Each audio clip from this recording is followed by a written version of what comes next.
Bonjour les moyens, j'espère que vous allez bien. On se retrouve aujourd'hui pour une deuxième séance de langage oral sur l'eau.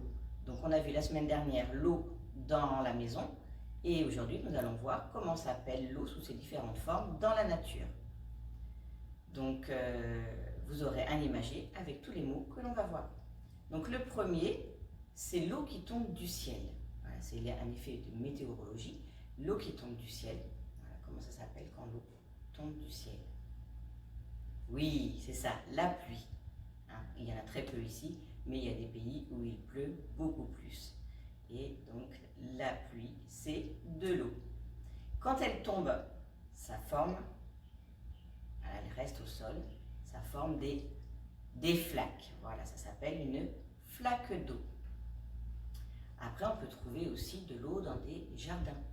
Par exemple, il y a des mares dans les fermes.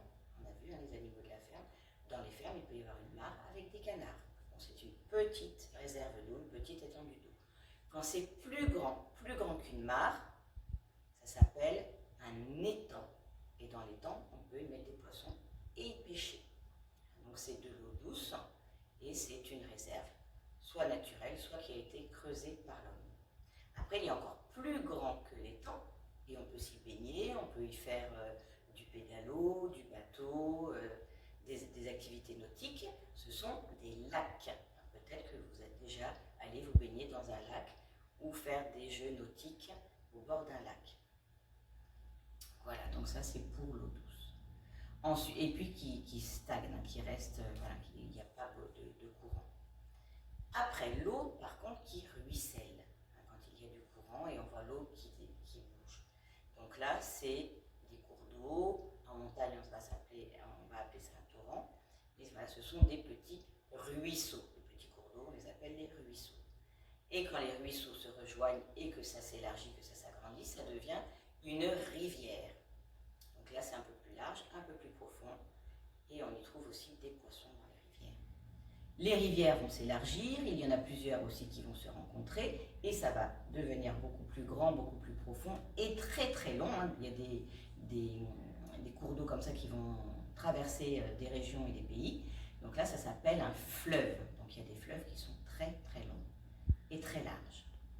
Et les fleuves aboutissent à la mer, ils se jettent dans les mers et les océans. Donc vous connaissez ici cette forme d'eau qui s'appelle la mer, puisqu'on a à Jeddah la mer Rouge, où vous allez vous baigner. Donc les mers et les océans recouvrent une grande partie de notre planète.